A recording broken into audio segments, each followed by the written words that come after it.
여러분 안녕하세요. 조민진입니다. 제가 지난주에 7주에 걸친 에세이 강좌를 끝냈습니다.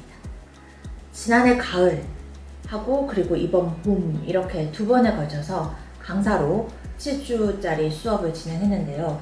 저도 직접 글을 쓰는 사람이지만 또 이렇게 글쓰기를 가르쳐 보면서 느낀 바가 있어서 한번 얘기를 나눠볼까 합니다. 제가 수강생분들한테 자기가 쓴 글에는 꼭 자기가 직접 제목을 달아야 된다고 강조하거든요. 그래서 이 영상의 제목을 제가 직접 달자면 여러분, 매력적인 사람들의 특징이 되겠습니다.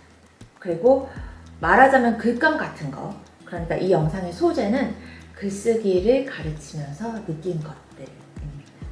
에세이 수업을 하다 보면요, 수강생분들이 쓴 글을 통해서 그 사람의 매력을 읽게 됩니다. 저는 수강생분들이 제출한 과제, 그러니까 한 2, 3천자 정도 되는 에세이를 강사로서 당연히 아주 열심히 읽습니다.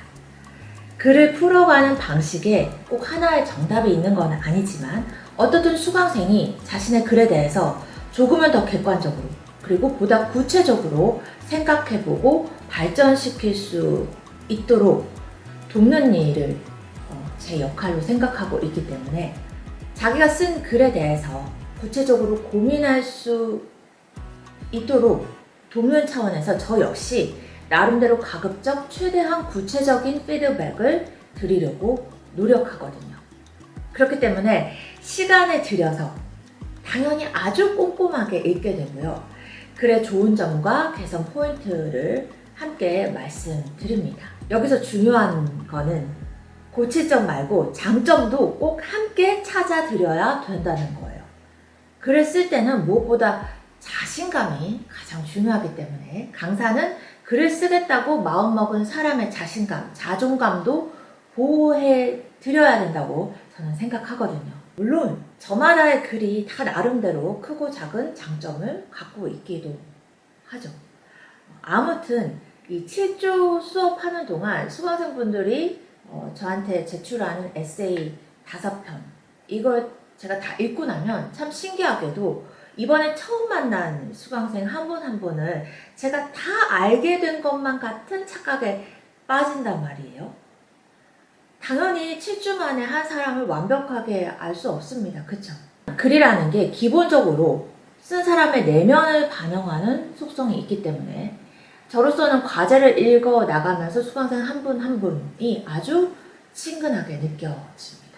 그러면서 사람의 매력이 이런 데서 비롯되는 거구나도 함께 실감하게 되는 거죠. 글을 통해서 각자의 매력을 읽게 되는 겁니다. 쓴 사람의 매력. 글의 매력이 곧 그 사람의 매력이기도 하더라는 거죠. 그래서 글의 장점이 파악되면요, 그 사람의 장점이 파악됩니다. 신기하게도. 매력적인 글의 특징이 매력적인 사람의 특징이기도 했다는 겁니다. 그럼 여러분, 바꿔 말하면 어때요? 매력적인 사람이 매력적인 글을 쓸 가능성이 높다라고도 말씀드릴 수 있겠습니다. 아직 수업의 여운을 안고 있을 우리 수강생분들이 어쩌면 이 영상을 보실 수도 있겠지만 그러면 여러분 꼭 댓글 달아주세요. 아무튼 제가 앞으로도 이 영상을 보시는 모든 분들이 나름대로 자신만의 멋진 글을 써나가시길 응원하는 마음에서 매력적인 글에 나타난 매력적인 사람의 특성, 특징을 한번 꼽아보겠습니다. 다른 말로 이렇게 글을 쓰면 매력적인 글이 된다는 얘기이기도 합니다. 좋은 글에 대해서 드리는 말씀이기도 하다는 거 눈치채셨죠? 그러면 한번 꼽아보겠습니다. 자, 첫째, 매력적인 사람은요, 구체적으로 표현하고 설명할 수 있는 능력이 있습니다. 여러분, 막연한 글은 과감하게 말해서 좋은 글이 아니라고 생각하셔도 좋습니다. 에세이, 소설, 시, 기사 모두 마찬가지라고 생각하는데요. 뭘 말하는지, 뭘 표현하고자 하는지가 흐릿한 글, 뭔가 안개에 휩싸인 듯한 인상파 그림 같은 글은 사실 정교함이 떨어지는 글입니다. 당연히 저도 글을 쓰는 입장에서 끊임없이 수련해가는 과정 위에 있지만 글이 감동을 줄 때는요. 읽는 사람이 미처 표현할 수 없었던 아주 미세한 생각이나 감정 같은 걸 글이 대신 드러내주는 경우가 많거든요. 그러면 그런 정교함은 어디서 나오는 걸까요? 당연히 필요한 대목을 구체적으로 표현하고 설명할 수 있는 능력에서 나오는 겁니다. 굉장히 정확하고 정교한 묘사, 설명이 담긴 글은 매력적입니다.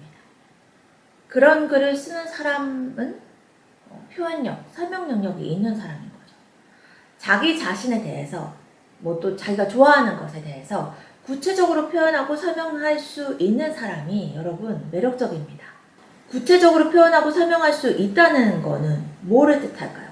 그것에 대해서 많이 알고 있고, 많이 공부했고, 또 사색해 봤다는 의미거든요. 많이 알고 있거나 깊이 생각할 줄 아는 사람에게는 기본적으로 들을 거리가 많기 때문에요. 우리가 매력을 느끼기 쉽습니다. 어차피 글은 나눔의 의미가 있거든요.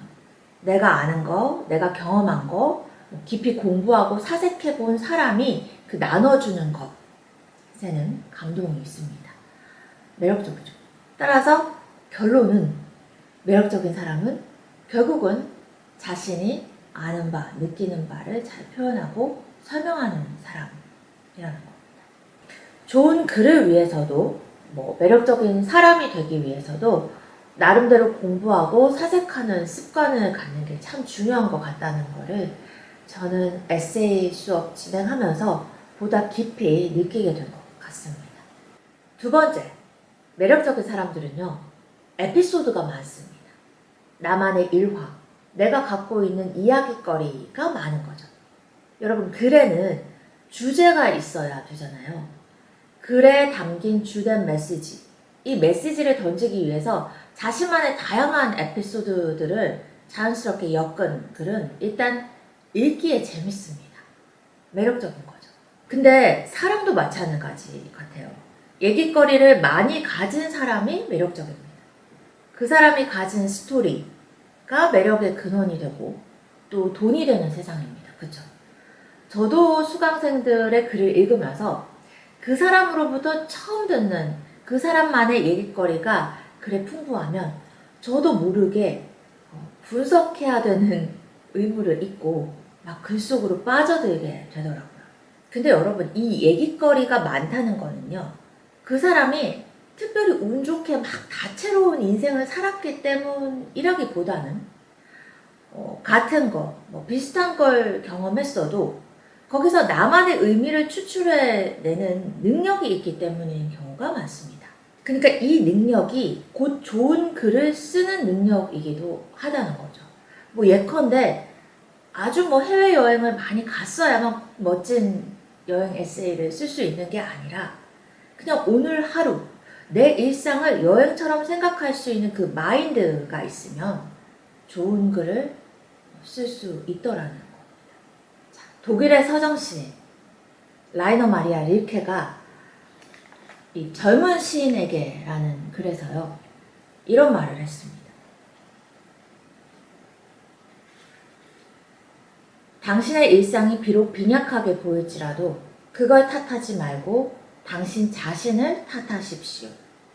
즉, 훌륭한 시인이 못되어 그 일상의 풍요로움을 불러낼 수 없음을 자책하십시오. 창조하는 자에게는 가난이 없으며 그냥 지나쳐 버려도 좋을 빈약한 장소란 없기 때문입니다. 여러분, 우리가 일상이 빈약해서 글 속에 의미 있는 좋은 에피소드들을 많이 못 담는 게 아니고요. 나의 시각, 나의 감수성이 빈약해서 더 좋은 글을 못 쓰는 겁니다. 쓰는 사람은 보고 느끼는 눈과 그 마음을 좀 키워야 하는 것 같아요. 그래서 제가 효율적인 방법 하나를 권해드리면요. 제가 앞선 영상에서도 한번 말씀드린 적이 있는데 뭐냐면, 오늘 내가 의미를 부여할 만한 일이든 생각이든 감정이든 더도 말고 덜도 말고 딱 한 가지를 하루를 끝내면서 꼽아보는 연습. 많이도 말고 그냥 한 가지면 충분하거든요. 오늘의 그것, 오늘의 썸띵을 꼽아보고 메모해두는 습관을 가지면 좋은 글을 위한 글감을 마치 든든한 재산처럼 쌓아가는데 도움이 될 겁니다. 자, 아무튼 정리하면 의미 부여된 크고 작은 일들, 즉 에피소드를 많이 가진 글과 사람이 참 매력적이더라는 생각을 하게 됐다는 겁니다. 그런 사람에게는 내 시간을 들여서 그 사람의 시선으로 필터링된 재밌는 얘기들을 막 자꾸 듣고 싶어지는 거죠. 자, 그리고 마지막으로는 글도 사람도 긍정적이면 한층 더 매력적이라는 겁니다. 여러분, 설령 막 우울한 에피소드가 담긴 글이라고 해도요, 글의 전체적인 분위기라든지 읽고 난 후의 느낌이 긍정적일 수 있습니다. 그건 왜 그러냐? 필자가 그 사건에 대하는 태도가 긍정적일 경우에 그렇습니다. 그럼 독자 입장에서는 필자하고 비슷한 우울감, 비슷한 일을 겪었다고 했을 때 사실은 극복하는데 필요한 도움을 받게 되는 거거든요. 어떤 일이든지 부정적인 접근으로 해결할 수 있는 문제는 없는 것 같아요. 내 안의 긍정성을 발휘해야 어려운 일도 극복할 수가 있죠. 그렇기 때문에 삶은 결국 자세에 관한 문제다. Life is all about attitude. 여러분, 이게 Way to Go 채널의 캐치프레이즈입니다. 여러분들이 보시는 지금 이 영상의 채널의 캐치프레이즈입니다. 제가 배너에 써뒀죠. 20년도 더 전에 제가 대학생이었을 때 타임지 있죠? 미국 잡지. 그 어떤 칼럼의 첫 문장이었습니다. 제가 수강생 분들한테 결국 나를 돕는 글이 남도 돕는다라는 말씀을 많이 드렸어요. 나를 돕는 글을 쓰려면은 기본적으로는 긍정적으로 생각해보는 연습을 꾸준하게 하면 좋을 것 같습니다. 뭐 사람도 부정적인 사람 옆에 계속 있으면 괜히 나도 같이 어둡고 우울해지잖아요. 기왕이면 긍정적이고 밝은 사람이 매력적입니다. 그쵸?